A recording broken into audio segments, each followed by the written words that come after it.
Alright guys, I know these videos are not going to turn out as well. It's Mother's Day right now, May 14th. It's 11 p.m. I just got out to the field about 10:30. I fired up the tractor.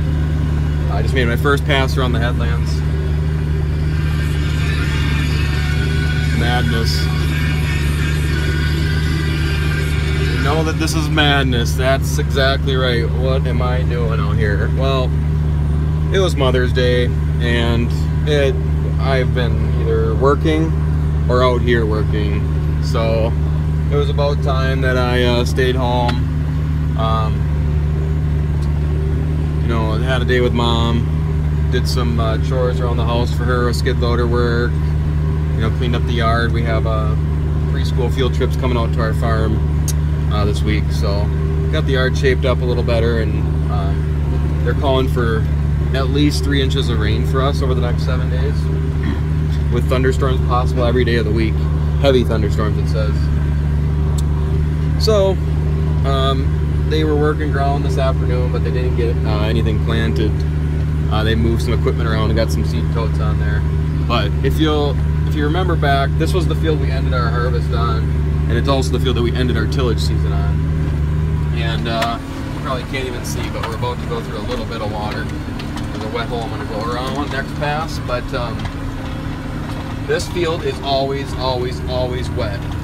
And I will talk a little bit more about some drainage stuff about this one when I check in later tonight, when I get a little further along. But it's always wet, and he's going to try to plant it before the rain tomorrow. They kind of backed the chances off, but it's still coming. Basically, if this field were to get that rain, it would take forever to dry out, just because of how poor the drainage is here. So I figured I'd come work it tonight. I'd roll it after it dries out after a couple hours when I finish, and then he'll be able to plant it no problem. And I'll sleep during the day because I have to work the 15th at night. So it's actually easier for me to work at night and then throw my sleep schedule off and sleep during the day so I'm ready for work. Because if I try to work during the day, it's hard for me to go back to work that night. It's hard to stay awake. So I will check back with you guys in a little while. I'm sure it's going to take me about 4 hours, at least 5 hours, kind of bouncing across some plowing and ripping here. We'll see how long it takes. It's about 70 acres on this field. It's not a square, it's got a pasture in the middle of it. And then the field across the road is 35 acres that's already worked. So there's about 105 acres at this farm that's always wet. So I'll check back with you. Alright, I'll blind myself here because there's not much to see out the back. It's so dusty and it's dark. And even though the lights they're really bright to me, they just never seem to record very good on video or camera. But it's a little trickier running at night, you know, looking for flat tires in case you get a tire flat on the mulch finisher or something. You kind of got to watch how the machine's carrying itself versus being able to see it. I can see the tops of the tires, and I know what a flat tire looks like when it's flopping around, but knock on wood, this thing, we haven't had a flat tire, or I haven't, all season. Last year was at least one a day on that DMI, on those outer wing wheels. But anyways, I wanted to talk about the drainage on this field and how poor it is. I've already went around like 6 wet holes, and I bet you we're upwards of you know, north of 5 acres right now on a 70-acre field that I've had to leave. And that's just because the drainage is poor. It hasn't been tiled in a long time, and tile does get old and needs to be redone because of the heavy equipment traffic. Hang on a second, turning around here. Tile needs to get redone. And unfortunately that's not happening out here. It's a heavy soil, so that's why I am racing the rain. They did push the chances of rain back to the evening, but oops, it's still going to be good to get this. You know, the sun's going to come out in the morning and bake on it a little bit. It'll help it dry out. It's good for it to sit a little bit before we roll it and plant it. I thought about rolling it tonight, but just looking at it now over at my pass next to me, it looks pretty damp. It wouldn't stick to the roller. I mean, don't get me wrong, I could. I'm just afraid about, you know, packing in, you know, really making a hard pack layer. So we'll let the sun bake on it. He can roll it tomorrow. Give him something to do. We'll roll it a little bit when he's got to have somebody bring him seed. So I'm gonna try to sleep for work. But anyways, back to the subject at hand.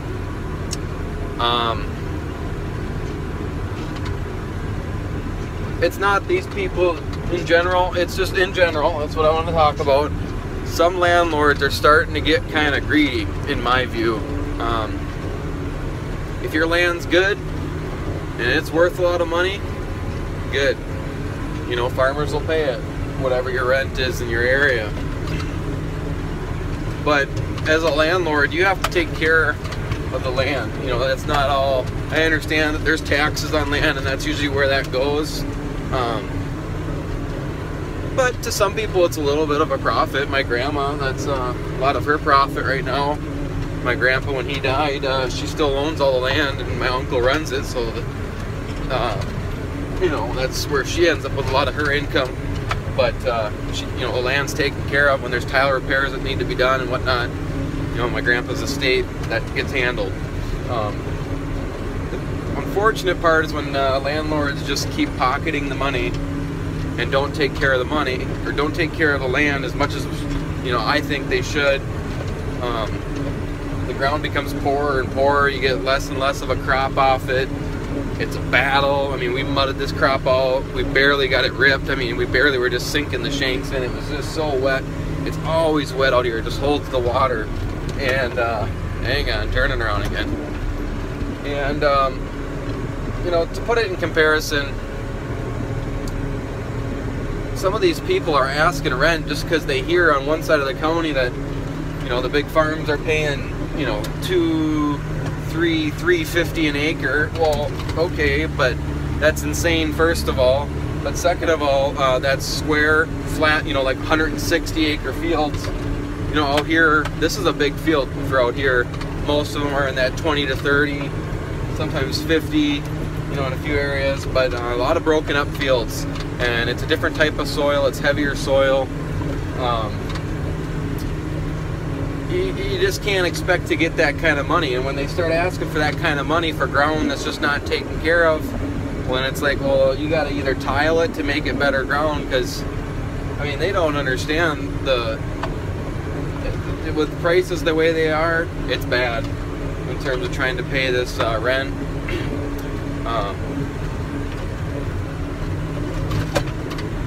I mean, it's going to come to a point where, you know, if they keep asking the same amount of money, nobody's going to farm it. They don't realize that, but it's starting to happen this year. I think the guy I work for had to do it. You know, it's just starting to happen. The prices are down.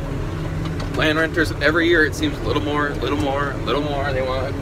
And, you know, you're going to have to just straight out tell them, look, I'm sorry, this is what I can do. I think one guy told him off and said he was going to do it himself, but then he came to his senses a couple weeks later and told him to farm it. But what do? You know, some people are like, hey, you should tile it. You don't understand, like, tiling this is like $1,200 an acre is usually what the quote is. 70 acres, this isn't even, it's a 105 acre farm. He doesn't own it. You know, to put that in comparison, that'd be like saying you're renting a house and you have an electrical issue and the whole house needs to get rewired. And now all of a sudden you have, you know, there's a big wasp in the cab. That's fun. And then all of a sudden you're renting a house, but, you know, people say you should be the one to pay to rewire the house. No, you're smoking crack, most people would tell you. That the landlord that owns the house has to pay to rewire it, or pay the plumbing, or whatever's broken on it, right? Well, I think that's the same way with this type of land stuff. You know, landlords, that's their responsibility, is the maintenance of the land. So, I don't know, it's just my viewpoint on it. I got a lot of family that rents land, but then I work at the farms and I see both sides, and, you know, there's got to be a balance, because to tell a farmer to have to tile a field that's not his, I mean, these contracts are sometimes 1 year, sometimes 3 years, 5 years in a row to rent the field. Well, what happens when you drop that money to tile the field and that contract's up and they go, you know what, neighbor Bob says that he'll give us $10 more an acre to farm it. Where did your money go for the tile? You don't get it back, so that's the issue. I mean, same thing for like rewiring a house. Your contract for that house is only 2 years or whatever, and you pay to rewire the house, and then you're out in 2 years. No, it just doesn't make sense. So, just kind of some late night thoughts for me out here. It's about 1:30. Looking at the tree line next to me, I maybe got 10 acres left. And then I got to dress up along the house, and then there's a ½ acre that's sectioned off by a washout from along the road. So I got to cross that and finish that off along the road. Don't think I'm going to roll this. I thought about rolling the other side 30. I mean, it's been laying out most of the day, but can't see the rocks to pick the rock as I'm going. It'll be hard. I'm not sure. I probably am not going to roll it, let it dry out just a little more overnight. It's about 72 degrees right now. It's windy. It was like 85 during the day. I think our house temperature for the outside said 90 outside during the day, so it was nice and toasty. So we'll see what happens. I gotta go look at the soil over there before, maybe I might roll that field, but we will see what happens. But I'll check you later. Well, perfect timing. Right as I was dressing up my headlands, the main wing, not the far outer wing that's folding up right now, on the outside, I got a flat. So, I only got, well, I didn't finish dressing up these, but it's going to get rolled, so it's okay. I'm going to finish that ½ acre with just the unit where it's folded up, you know, like it's going down the road. It's a tight turnaround anyways, it'll be kind of better off doing it that way. And then I hope I got the wrenches in here to take it off. Otherwise, I'll have to leave it for the morning. But it was perfect timing. I jinxed myself. Oh, well, there it is. Had the flat, just finished this last little, I don't know what it is, acre or two, like this. So it's the tire that's right up there. You can see it's kind of sitting wampus. So I'm hoping I have a wrench here to take it off. So I'll check back with you. Just finished this 70 acres. I'm just pulling back into the yard we're using to kind of stage at. And I did 23 acres an hour, even though I'm going slower, 5 miles an hour than I was in the bean stubble. There were some long rounds, so that helps. So it's 2 a.m. I did 23 acres an hour. Just pulling back in here, and I'm going to try to pull this tire off now. This is the one. Maybe, I don't know if you're going to see it. See that? The rim's got a little bend to it. Right here, it's more supposed to be in a circle. So, I don't know, maybe they'll be able to bend that back. I don't see any other bends in it. And, yeah. I think what happened was this was the tire I was closing in dead furrows with at the end. And I must have caught a dead furrow funny and popped it off the rim. And then I didn't catch it soon enough because it was dusty and must have bent the rim a little bit. So that happens. This spare's too big. That spare's too skinny. This one would probably work if we were in a pinch, but I don't think we're going to work any ground tomorrow unless the rain pushes away. But we got a lot of rolling and a lot of drilling to do. I'm going to sleep till about noon. It's 3 a.m. now, so I got to drive home and maybe he can drop that tire off in the morning and get it fixed. But I got that all 70 acres worked and got that tire off. A little bit of battle. I brushed most of the mud off me, but these were clean when I started today. But that's part of the gig. So we get a tire and hopefully be in good shape. So check it. Well, it's not even 12:30 and it is pouring, hailing. If you feel it or not. Okay.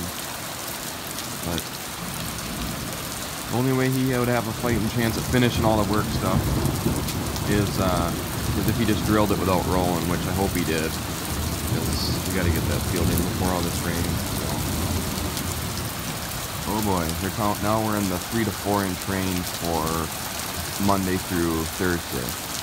It's Monday right now, so 4 inches of rain. Yay! Not even a half hour later, the sun's pretty much out, and it's not raining anymore. So he didn't get that big field finished yet, but there might be a break in the storm today where he's going to be able to get it done. But still good that I worked it, because it would have taken forever to dry out had I not get the plowing and the ripping closed in. So the field will dry out a lot faster now too. So, and we actually could have used a shot of rain. It was really dusty. So, well, we will see.